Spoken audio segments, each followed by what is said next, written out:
Good afternoon, everyone. Welcome to a special edition of a casual stroll through Lord of the Rings Online.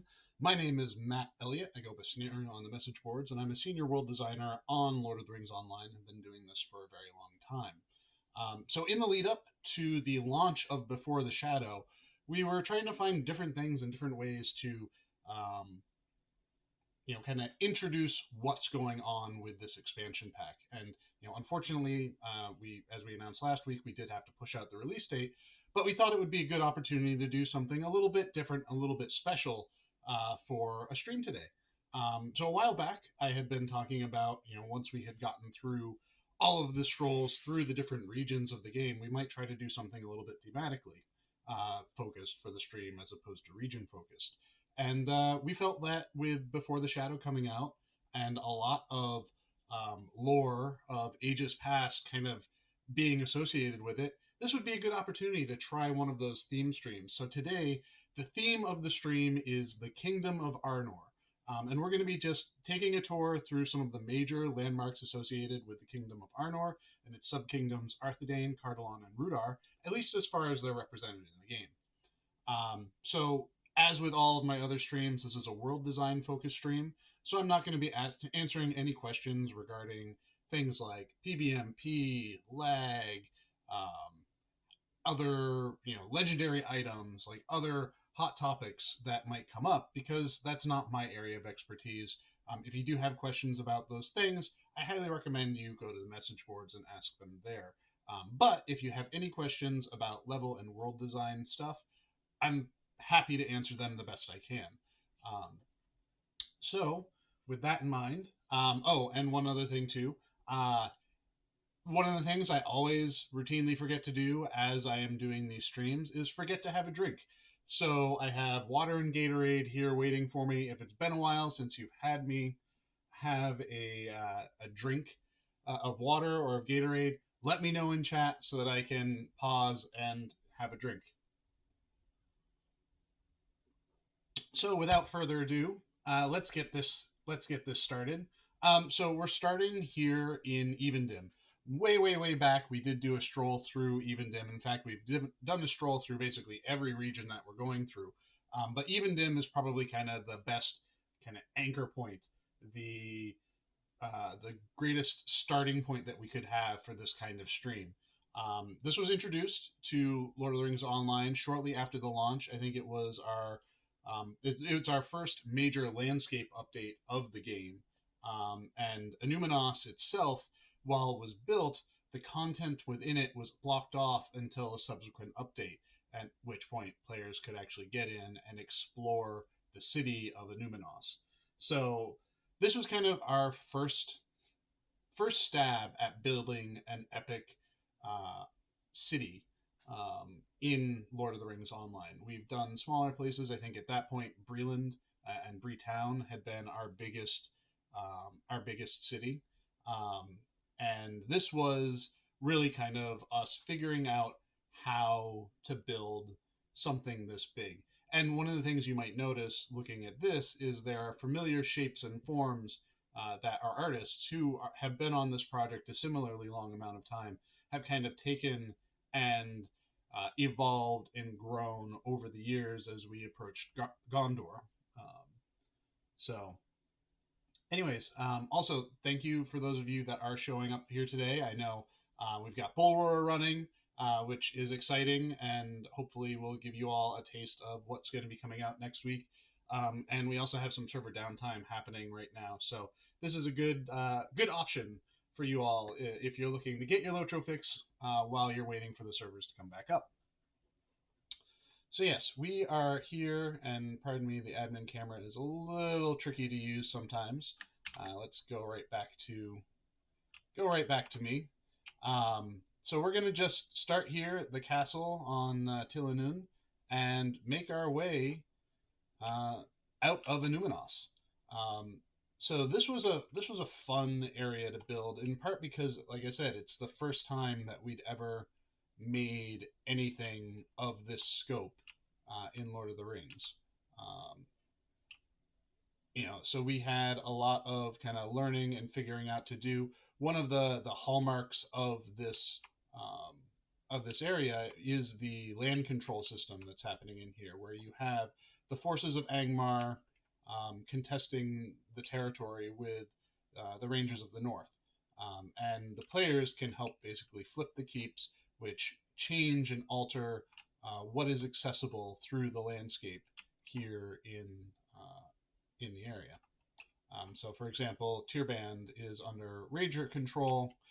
I've even seen some players that are looking for specific enemies and whatnot. So what they'll do is they will intentionally force keeps to flip out of Ranger control and into Angmarum control, just to kind of ease themselves through um, some of the stuff that they might want to do.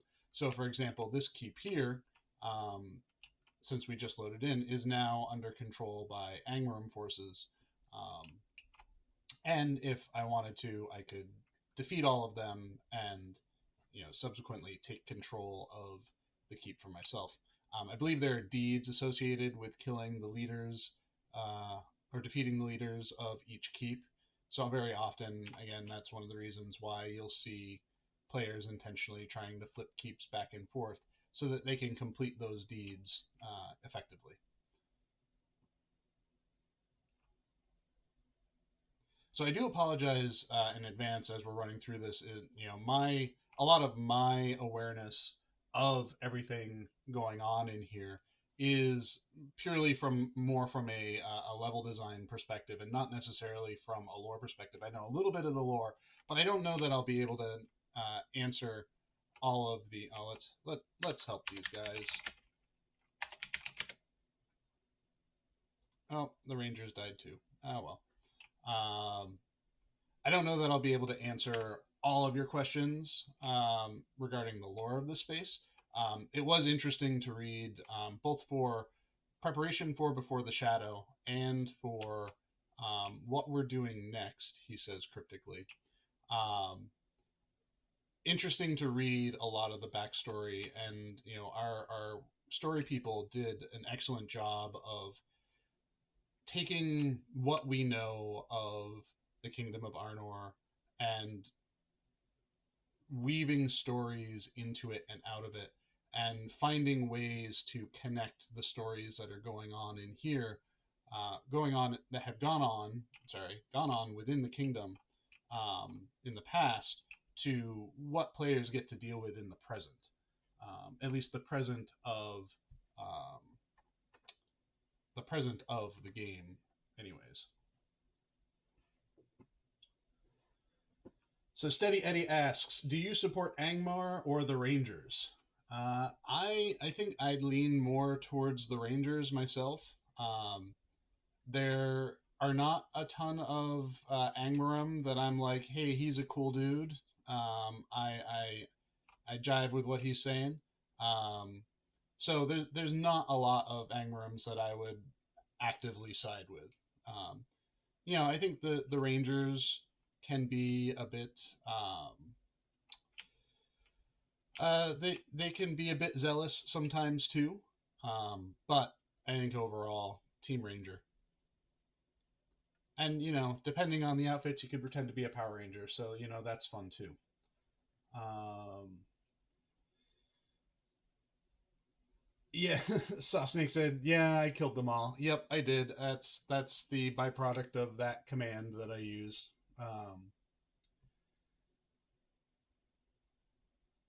So let's see. Eros216 asks, "Is the lake here the largest single landscape feature you've built?" No. So one, when we were building Evendim, we had a person whose job it was to kind of do the first pass landscape, and one of the things he did was he used tools very similar to what I've been using with Before the Shadow to build out a more naturalistic looking landscape around the lake. So he did that first pass. Um, and then the world team came in, and we all kind of had our pieces and parts of Evendim that we built out. As far as a landscape feature goes, I will honestly say Before the Shadow is the single largest landscape feature that I've built. Between Swanfleet and Cardelon, we've got, I think it's around like 1,600 land blocks worth of landscape that I was responsible for doing the first pass sculpt on, and did a considerable amount of the landscape work on. So I would say that's my like single largest feature. Um, oh yeah, so Stars and Ranger says, "What gorgeous water!" Yes, the water textures that we use here on Lake Evendim are gorgeous, and while they are not as interesting as the dynamic river waters that we can produce can get, this is still just like a gorgeous lake water that doesn't need the ripples and the water flow as much as something like a stream does. So it holds up really, really, really well. And looks great and does a great job of kind of reflecting everything around it. Sleepy Lull says, "Hey, have a question regarding the connection. Is there not a way to play the game with VPN on?" So I'm sorry, Sleepy, that's not a question I'm going to be able to answer for you. That's a bit more of a tech-specific question, and you'd be better off asking that question on the message boards. This is a world design focused stream, so if you do have questions regarding world design, level design, what it takes to build a dungeon, to research landscape, that's the kind of question that I'm best suited to ask here.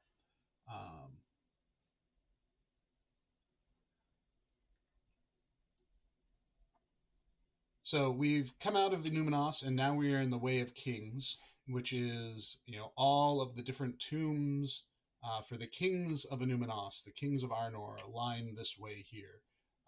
This was something that I think our story folks had a lot of fun doing the deep research on, and diving into like who would be buried here, what their histories were, and to some degree how much of that can we actually talk about, considering what our license was available, what we had available in our license. And then we have the Colossus of Evendim, which I'm pretty sure was a invention of ours.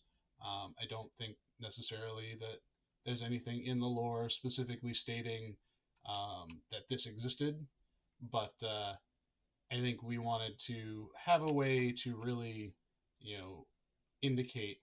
I can't use this, can I? Yep. All right. Really have a way to indicate what grandeur this kingdom might have once had. So I'm going to cheat so we can have a great view of a Numinos in the distance while I take a look at chat real quick.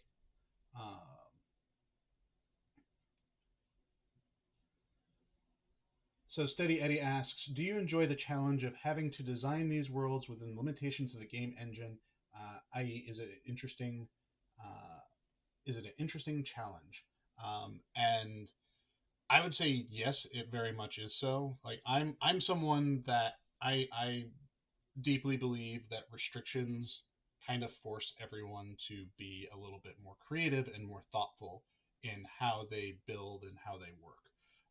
So there was a time where like I think my motto for a while was restrictions breed creativity, and I think building in Lord of the Rings Online is something that is very where that is very true. It forces us to think about forces us to think a little bit more about like how densely we can build something versus the performance associated with it, how many different creature types we can have before it starts feeling like cluttered and a bit of a menagerie versus something that feels natural. So I definitely think that a restricted engine kind of helps us be a little bit more thoughtful in when we're building out something of this scope. That's not to say we don't push it. I think we certainly do kind of push the limitations of what we can do, and how things can be built. Oh, I have to use this to get down.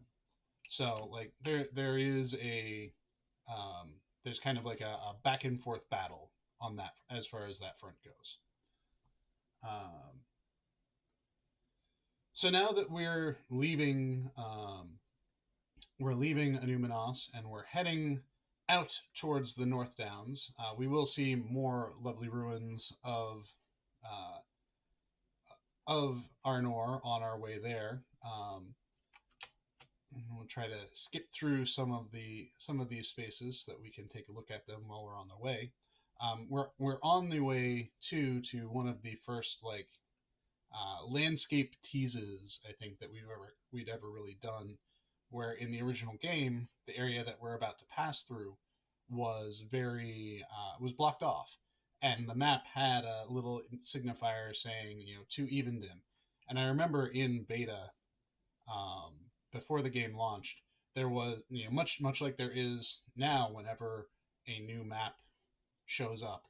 Um, there was this debate, a very like intense debate on the message boards about Evendim because they could see the signifier there and they didn't know what it meant because the way there was blocked off, as you'll see here as we cross into the North Downs through the Evendim Gate, appropriately named. I don't think we were originally planning on Evendim being our first region, but it worked out pretty well for our story and for what we were telling with Amarthiel. So now that we're out of Anuminos and Evendim, we're in the North Downs. This is kind of more a portion of the subkingdom Arthedain. So the ruins here are a little bit different. We do have Fornost, which is another major capital of the Arnorian kingdoms, which we will get to very, very shortly. We got to get through the fields of Fornost first. This was a fun, creepy area to build. It's a spooky place that's similar to the Barrow Downs and Breland, but just different enough that it stands on its own. And honestly, this area was kind of some of the inspiration for what we have going on in Tir and Gorthad now, for Before the Shadow. Feeling like players playing through Before the Shadow wouldn't really get the creepy Barrows-y kind of experience that they got if they played through the normal original story, and certainly wouldn't get into the North Downs. So we wanted to have some of that come into it. So here we are at the gates of Fornost, once a proud capital and bulwark against Angmar, has long since fallen to ruin. I think at one point we were thinking about doing a sort of Tales of Yore-ish instance experience in here, letting players go back in time to a more pristine space. But that has long since, I think, fallen the wayside. I think when we were doing the tour, I got to fix the spec on these things. That's fun. When we were doing the tour of North Downs a while back, we popped into that space briefly to take a look at it. So a lot of Fornost is very much what I would call the theme park design, where it was originally one major single instance, and a lot of what's in here was built kind of as a series of channels. You're going room to room, fight to fight, and it's not necessarily built really as though it was an actual city, an actual kingdom, an actual fortress. It was more like, hey, we need to hit these beats, and I think we're a bit more thoughtful about that sort of thing now, and that we want to make sure that what we build is a little bit more representative of what a real place might be like or act like.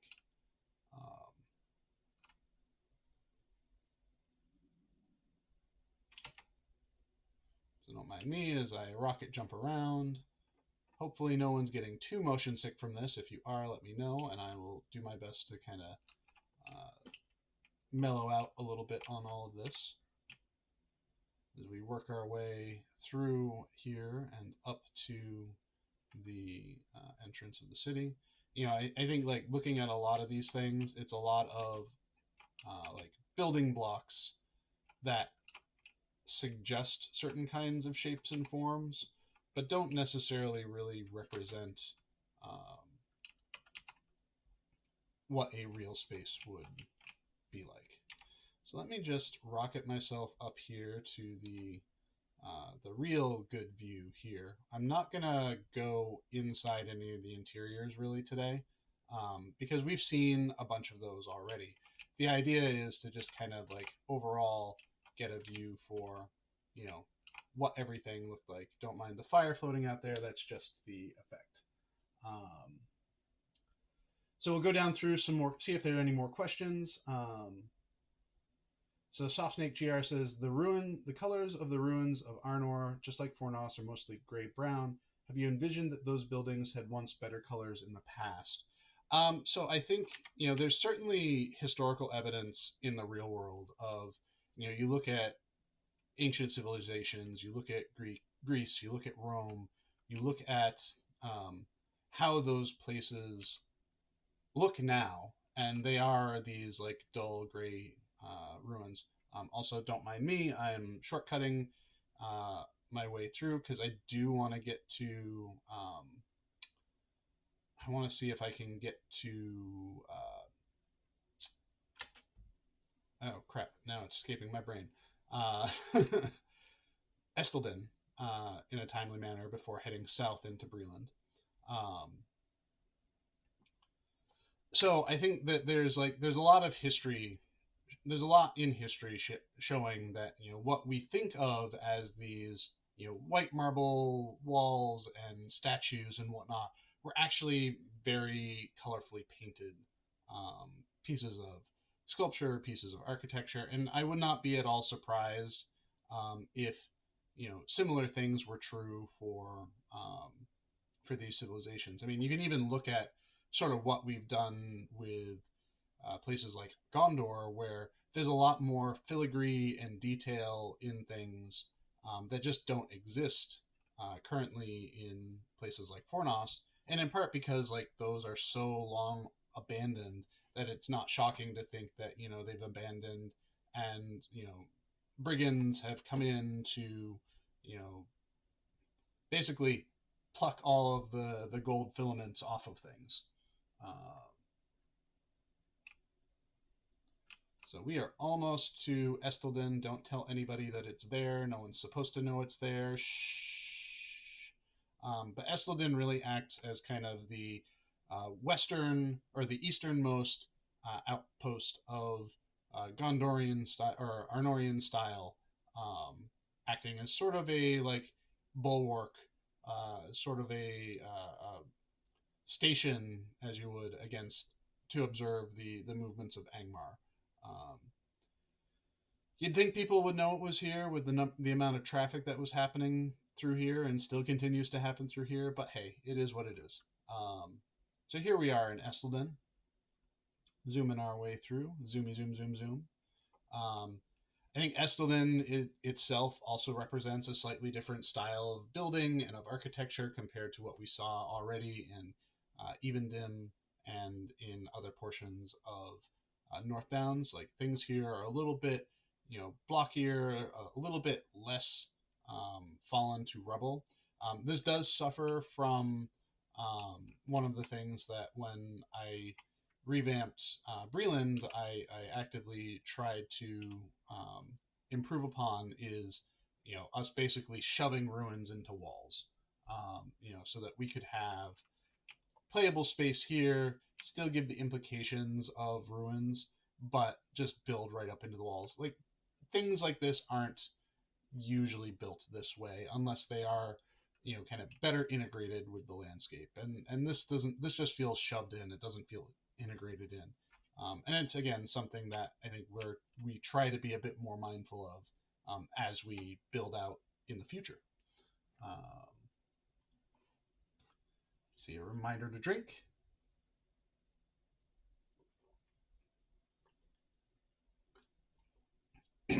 Druid's Fire says, I do like that the world building in general hasn't been a static thing. The methods and tools have evolved over time. Sure, it makes older areas seem dated, but playing through the story lets you watch the evolution of techniques. Yep, and I think too, like one of the greatest challenges we have is like resisting the urge to go back and redo, just because of the sheer amount of work that it would take for us to do that.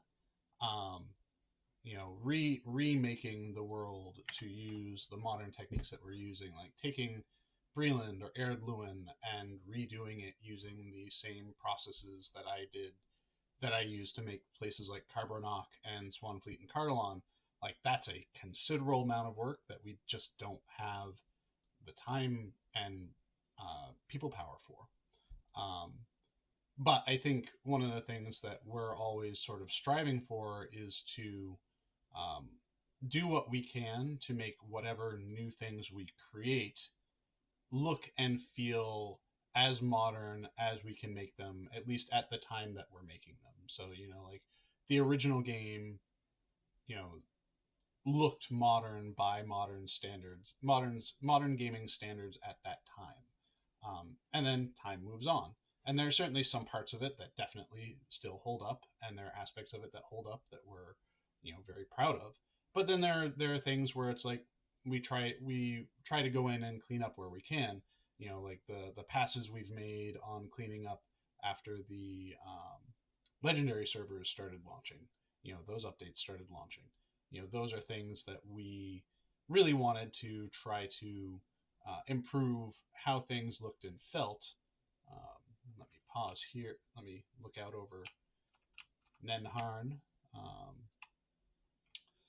those are things that we really tried to like employ some of the things we've learned in a already existing region, and there's only so much we can do without really doing more than we ought to, more than QA has time to test, and more than we have time for in our schedule.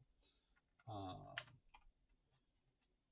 and let's, there we go. So I can run forward while looking at things. So Arrow says, would you like to revamp Estelden? So I think there are certainly aspects of Estelden that we could build in a more thoughtful way, that we could make it both feel a little bit more secret of a space than it is. But I think there's other bigger fish for us to fry than going through and revamping Esselden right now.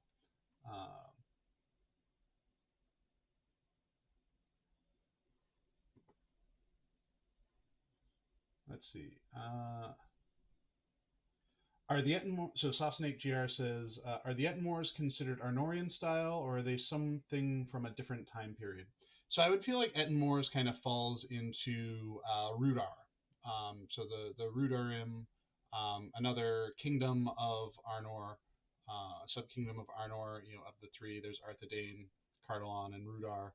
And Rudar kind of is east and north of um, Weathertop, which is where we're heading next. Weathertop kind of being the uh, central point between all three of the subkingdoms of Arnor. It's where often the three kingdoms would meet, and it was often used as kind of a beacon and watch point for um, enemies, particularly Angmar. And it was something that the Witch King was really, really, really wanting to see torn down. Um, so now we have another different kind of like style of ruin here. I think this set was part of what's called the Battlefield Ruins set, which was heavily used in Fornost. It certainly got some shape forms though that are really like interesting and appealing. Um, it's simple, which is nice. Um, Makes it mostly square, but there's some arcs and whatnot which are useful for design. Square is great for just like gameplay purposes. You can see off in the distance we've got Weathertop showing up over here. I think this keep here is one of the first times where we really experimented with tilting walls in ways that they weren't originally intended to be tilted. So typically, the way our tools work, and in order to facilitate things like passing and pathing and whatnot, we can only really rotate physical objects on the heading. We can't bank or pitch them. If we want to do that, we have to turn off path maps on them in order to get those angles of rotation. So here is really kind of the first place where we played a little bit with that, where we have some ruins here that are like pitched a little bit differently than normal walls and structures, but because they can't have path maps on them because of that, we've made them inaccessible to players.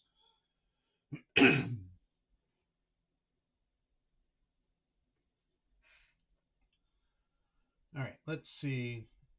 A couple more questions. Do you have a favorite ruins asset, a wall, lantern, door, etc. from Stars and Rangers? I mean, honestly, like this Battlefield Ruins set really appeals to me. I've used some, like, I think one of my favorite interiors recently that I built a while ago was in Vales of Anduin on the island there. Um, there was like a small interior that I don't know that the full extent of it ended up getting used, um, but a good portion of it was used, and it was just fun building, kind of using those like old castle feeling structures, and also building in a way that like felt kind of like it was a realistic space.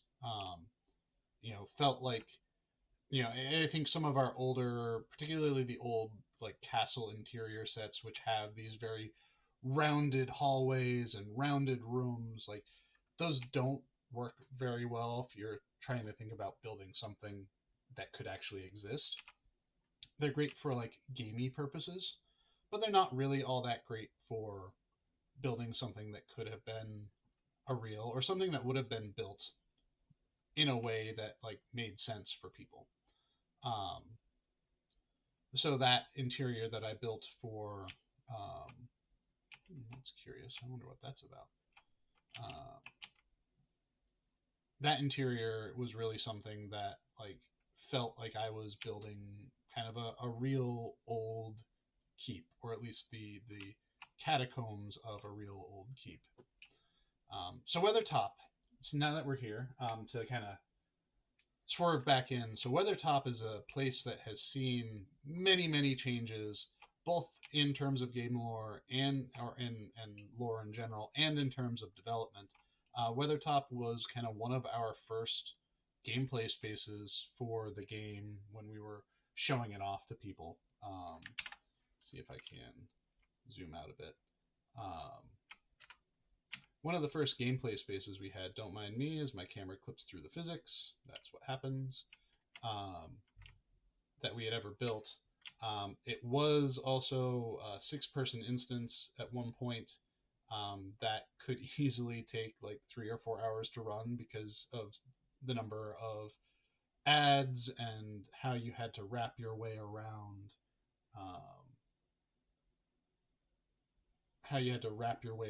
everything. But you still get this impressive view, and it's even more impressive now that the South Downs is open for business and you can see across through there. So like I was saying, Weathertop is very much the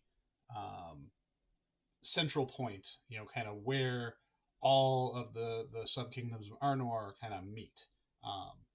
And because of that, a lot of important stuff happened here, and it was a focus of enemy assaults. To the east, we have officially, kind of the kingdom of Rudar, and you can see here, and we'll run down past these ruins. There are a couple of different ruin types represented here, and the idea being that Rudar's ruins are a little bit more kind of gray-green than other Arnorian ruins are. We have the kind of the white stone from Evendim. We've got these like gray rocks from the battlefields of Fornost. We have this sort of like gray-greenish set of ruins to represent Rudar. We also have different iconography.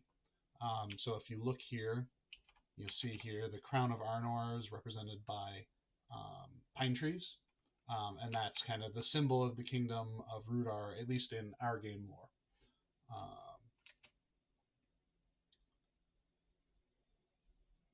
So yeah, I remember building some of these years ago, and again, it was very much a like, I'm looking for more shapes than I am looking for realism when I'm building things, and my mindset has definitely changed over the years as far as building out this sort of stuff.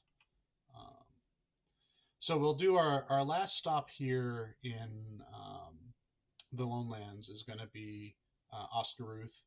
We won't go deep into the Red Swamp and Garthik Arwen, just because it'll be a little bit of a pain to get back out of, and we still have a good amount of ground to cover.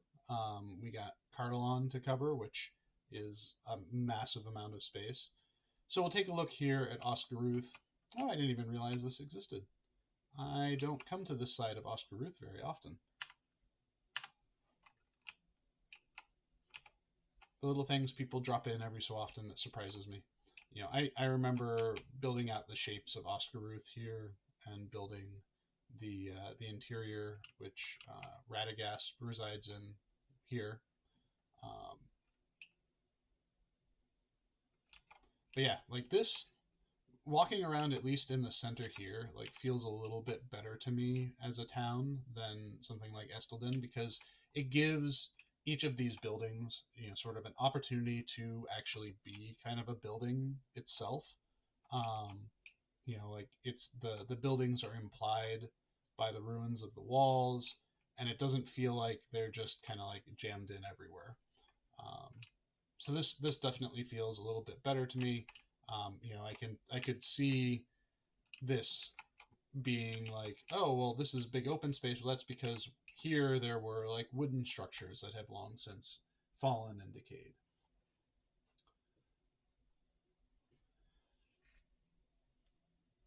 All right. So Dterp says, so where did the Alagos ruins come from? This level 55 place seems a bit out of place between Breland and the Lone Lands. So that was very much an experiment. So those ruins were the ones that I was talking about with the kind of slanted ruined walls in the hills and whatnot. That was an experiment by us to see what we could do with bringing some higher level content into lower level areas. The original intent was like, I think we were at level 50 at that point. Players were going through Angmar, they were playing through that content, but we wanted to find a way to incentivize those high level players to come back to the low level zones.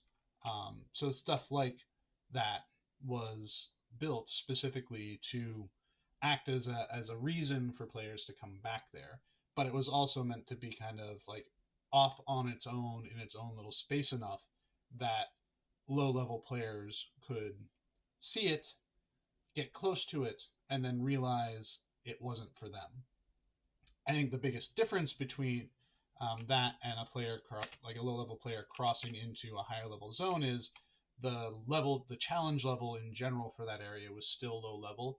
So the aggro ping system that's in place in the game wasn't going to affect the players, and they weren't going to low level players weren't going to have these level 55 half orcs just all of a sudden being aggressive on them from out of nowhere, which is different than like if you are level 20, crossing into the Vales of Anduin from the Misty Mountains, for example.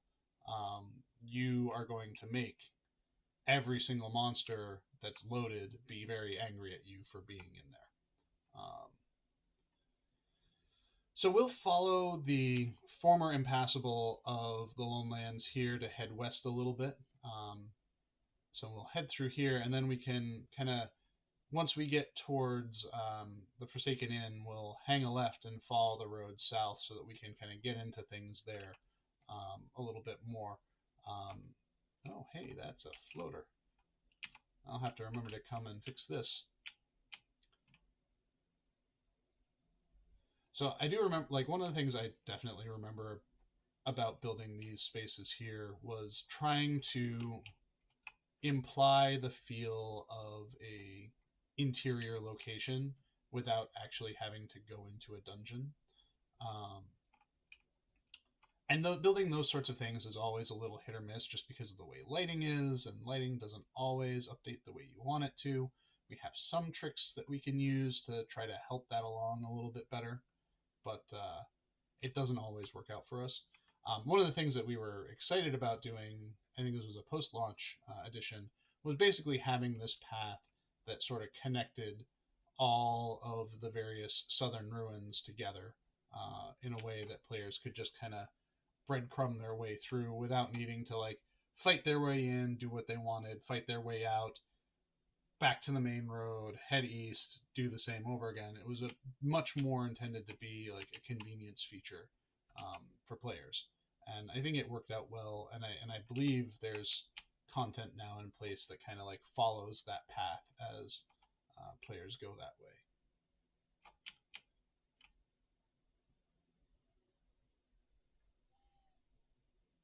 So one of the other things that we did pretty regularly was, and we called it like the evilification pass, particularly in areas where we wanted to emphasize that it was the like end of the camp, and there was a major Angmarim hook in it.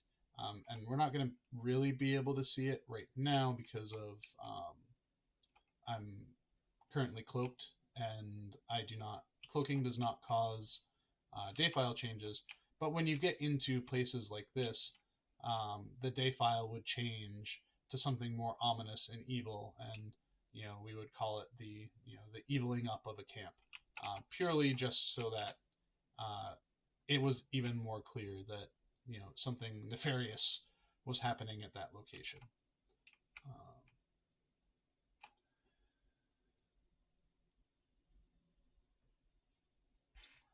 So we'll go down through some of the questions and talking points here. So Soft Snake says the Lone Land feels so tiny and small now that we have Cardalon in the south. I think that's one of the pros and cons of us opening up the landscapes as we have been doing.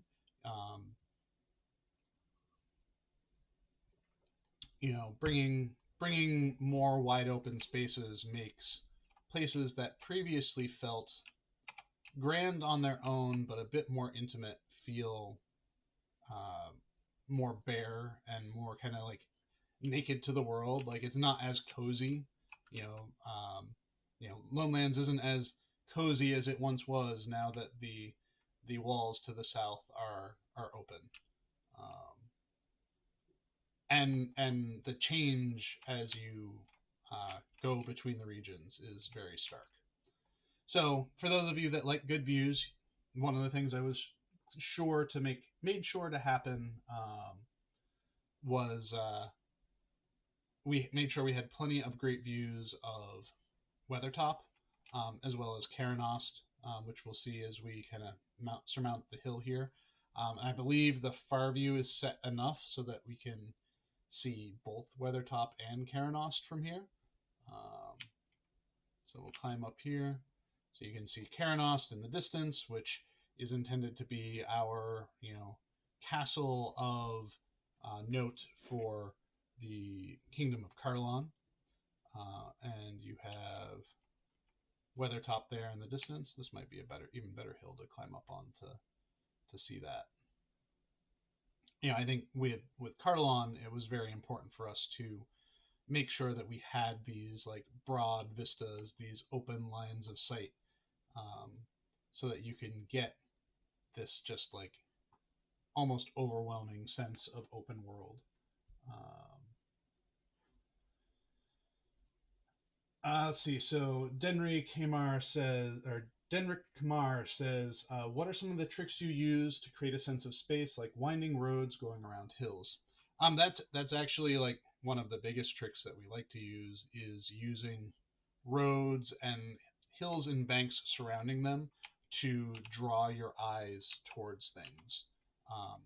I think it's one thing to have, and we'll go to Karanost later. I want to go over this way so I can show some of the progress in how we've approached interior, exterior spaces, if that makes sense.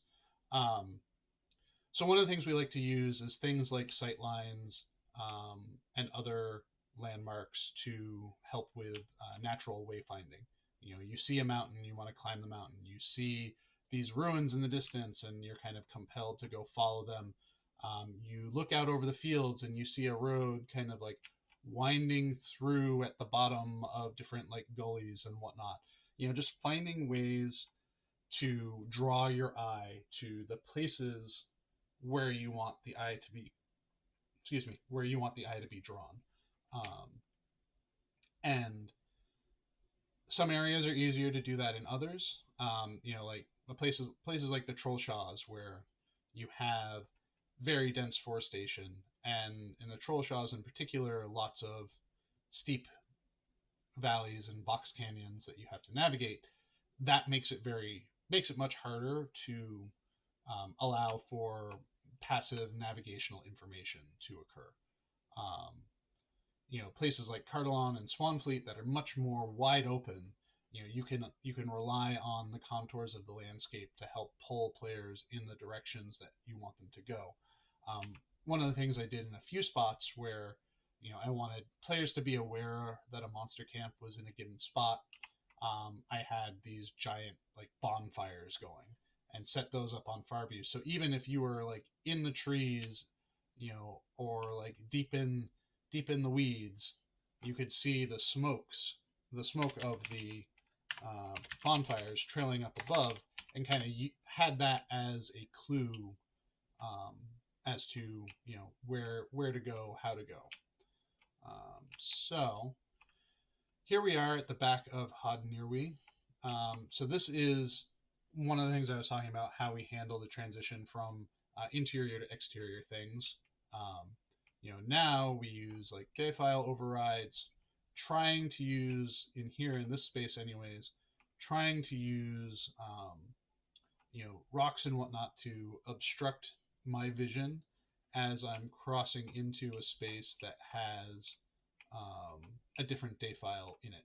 So you'll see as I progress a little bit deeper, my eyes adjust, and now it's a little bit darker. Eventually, I will have my own player keylight pop up around me. Because I'm running so fast, that makes it a little bit harder for the transition to catch up.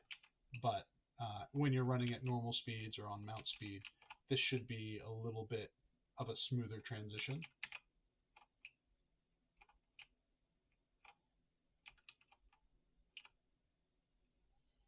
So we'll work our way back out. So this is, you know, it's not a dungeon interior. It's all built on landscape, but it's built to kind of imply that it's a dungeon interior.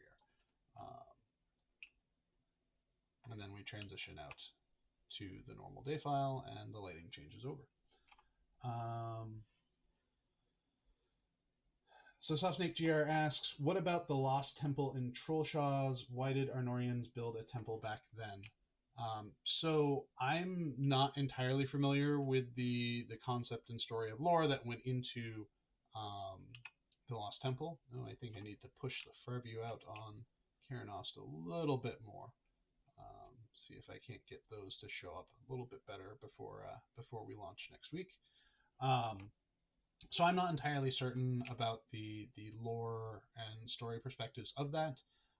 My guess is that that is some form of Rudarim fortress that has, you know, been co-opted by the Gauntmen.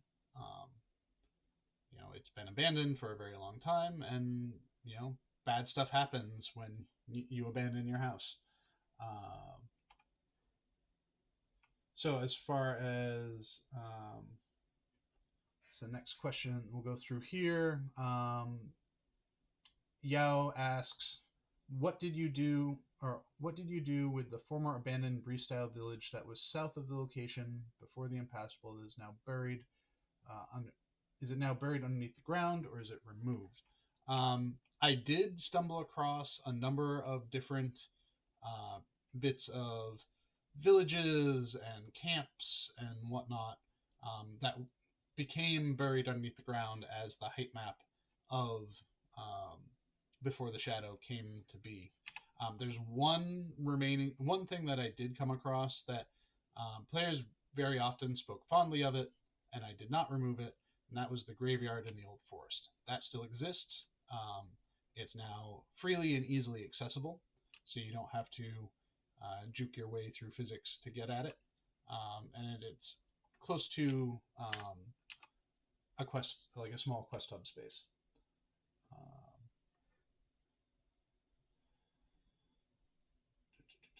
All right, time for a Carlon drink. Alex Mers 1195 asked, "What determines the borders of the three kingdoms?" They are fairly loose right now, from at least in terms of game perspectives, because in current lore and current game, they don't really exist anymore. Remnants of them exist, but they themselves, like, they're no longer present. As far as like where those borders might be, I would say for Arthedain, you can very comfortably say things like, Northern Breland, the Shire, or Breland in general, the Shire, um, Evendim, and North Downs constitutes Arthedain. Carlon is Cardalon, with some portions of Southern Breland kind of skewing Cardalon as well.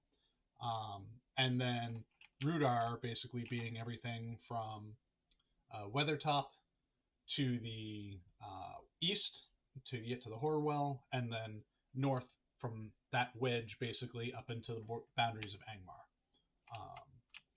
That would be the kind of like areas that they all encompass. So things like the Ettenmoors would be considered a part of Rudar, and the landscape from basically the Ettenmoors over to the Weather Hills would effectively be Rudar as well.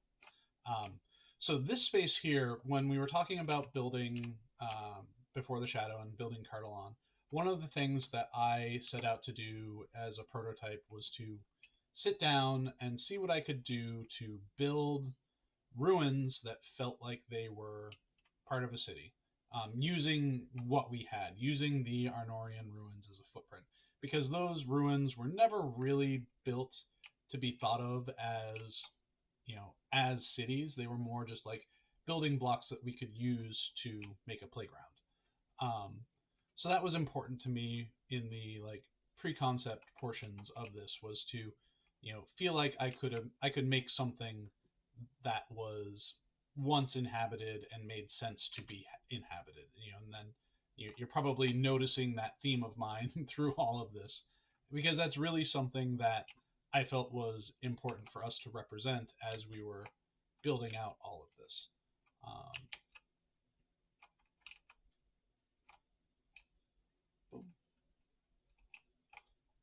So yeah, so we have. So there was a question about, I don't know if I skipped by it, about the other kingdoms having unique symbols as well. Yes, they do. I don't know that they're represented very well in either existing game or um, what we produced here. I know we made some appearance variations so that if we ever did decide to go back and update Breland and North Downs and portions of the Shire with these kind of revamped um, ruins models, that we could do that and have um, specific kingdom assets to represent them. So I don't recall what we landed on for the designs off the top of my head, but I know they exist.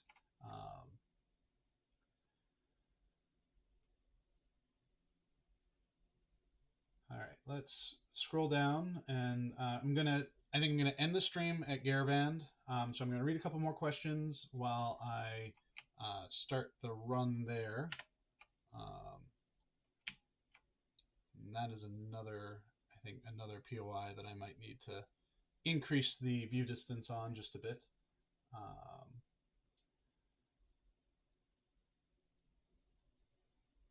So will the gate that is south of Breland to when it ended wait be open seems like a natural pathway that was once prevented because of the content at the time. Yes, you will be able to run from Fornost all the way down to Gondor, minus the without interruption, minus the teleports that need to happen when you're teleporting between regions. So like if you are running from Fornost, when you get down to the Gap of Rohan, you'll have your teleport when you go into Rohan. Like all of that stuff that is there, and it is all part of the opening of the world. That's a. I think if there's any theme for us in 2022, opening up the world has been that theme.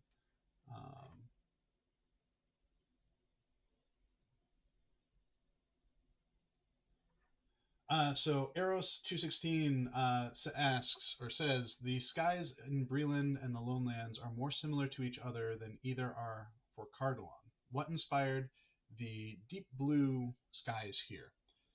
So it was a couple of things. I think wanting to have these bigger, broader, open worlds, open landscapes. We wanted to really make sure that, in addition to the landscape feeling open, the sky felt open.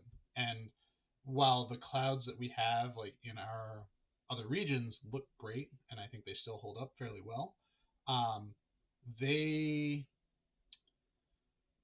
they themselves fill up a lot of the sky. And I wanted to just really push the openness of these spaces and the kind of more wispy sky, the more wispy clouds found in this skybox and the bright blue sky both helped the world feel much more open and helped provide a good contrast to some of the darker colors that we were pushing on the landscape itself. The landscape here is like dark greens, dark reds. So having that like bright blue just even further makes the silhouettes of things stand out even more.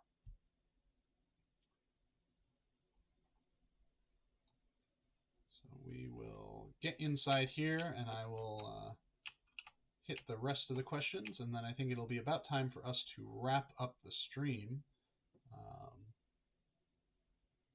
I really love what was done to kind of revamp these assets and modernize them a bit more. I think they look so much better, and they're also like so much more simple in terms of the amount of texture work that's needed if we ever wanted to make variants. The original Arnorian set had like so many different textures that it was really hard to make a color variation, whereas these are much better. They're much easier for us to do that kind of work with. So we'll do a quick fly out.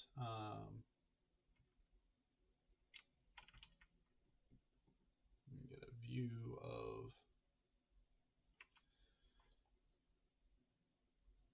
I did lie. There's one last place that I want to go, but I'll answer some questions first.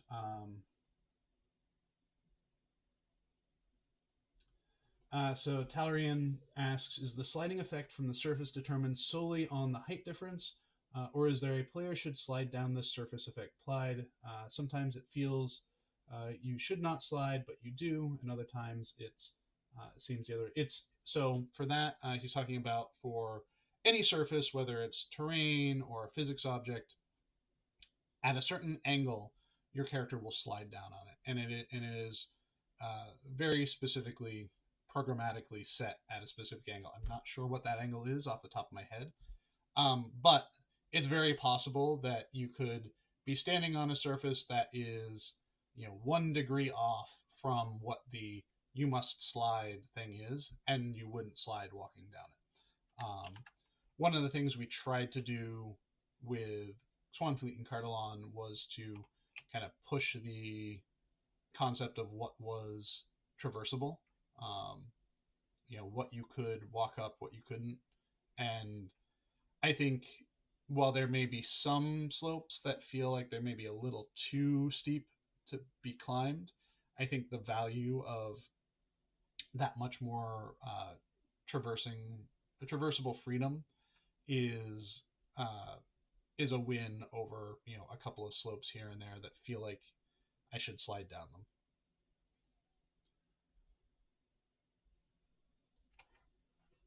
All right, let's see.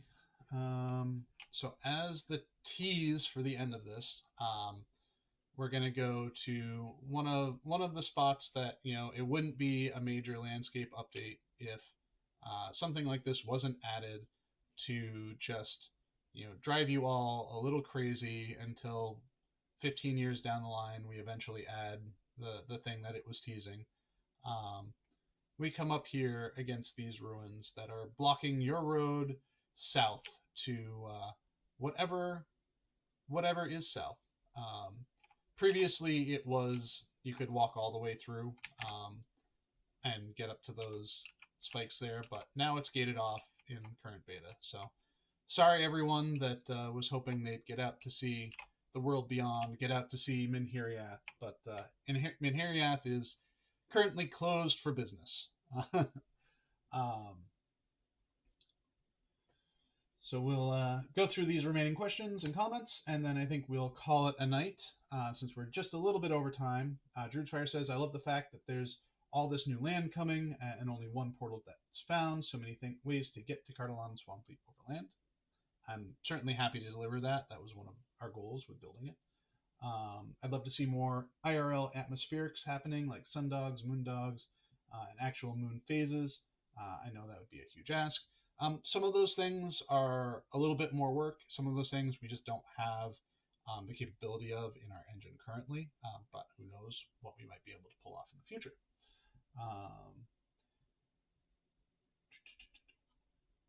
Okay, so will Minhiriath ever be open for business? At some point, perhaps.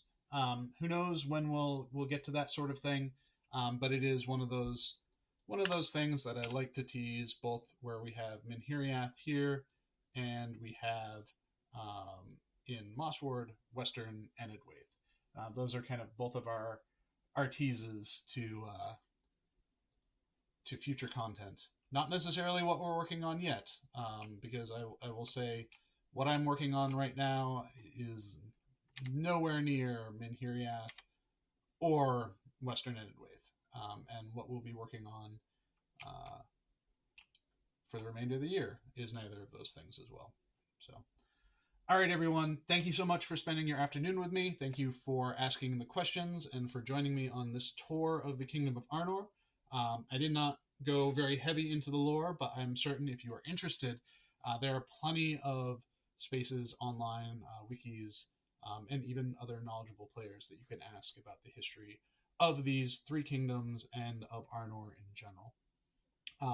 For those of you that are looking for a preview of what's coming with Before the Shadow, I believe we have our bull roar up and running right now. This may be our final bull roar before we launch. I don't know if we're planning on doing another one in towards the end of the week or not. But right now it's up. Feel free to jump in and check it out. But otherwise, I will see you all in game in Swanfleet in Cardolan with your actual characters next Tuesday, assuming everything goes as we plan. So thank you, everyone. Also, if you haven't yet and you are interested in doing so, I believe Extra Life is still going strong, and it's always something that we are deeply happy with and humbled by the generosity of our player community. I looked at some of the numbers that were coming in from donations for that, and it's absolutely astounding. You all are an amazing community, and it's amazing to see you supporting this awesome cause as well. So thank you, everyone. We'll see you all next week, and have a great day.